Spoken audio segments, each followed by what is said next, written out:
네, 최근 한진그룹 조양호 회장의 경찰 수사가 이루어지고 있습니다. 그런데 국세청이 대한항공을 상대로 세무조사까지 착수한 걸로 확인됐습니다. 대한항공으로서는 악재가 끊이지 않는 상황인데요.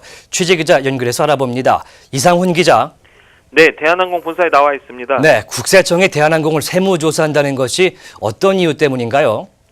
네, 국세청은 연매출이 1,000억 원 이상인 기업에 대해 5년마다 정기적으로 세무조사를 진행하고 있습니다. 예.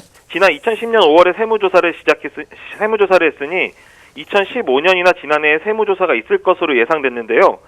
그런데 지난 2014년 조영하 전 대한항공 부사장의 땅콩회항 사건이 발생하면서 그 뒤로 세무조사가 이뤄지지 않은 겁니다.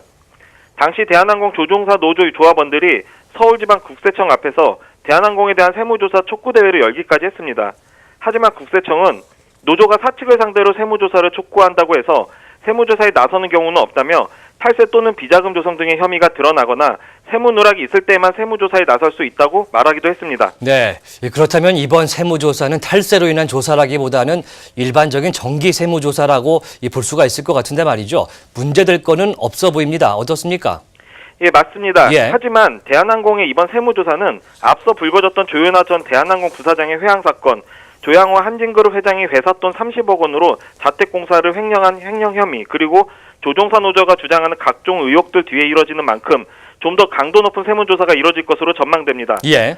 조 회장의 자택공사 비리 혐의는 경찰 조사 외에 세무조사에서 좀 더 면밀히 조사될 가능성이 높은 만큼 오너 리스크가 다시 한 차례 불거지는 것은 아닌지 한진그룹 입장에서는 조마조마할 수밖에 없는 상황인 겁니다. 예, 최근에 조 회장 자택 인테리어 공사 비용 횡령 혐의 외에도 인하대학교 발전기구 130억 원을 한진해운에 투자해서 손실을 본 것과 관련한 배임 혐의도 받고 있죠.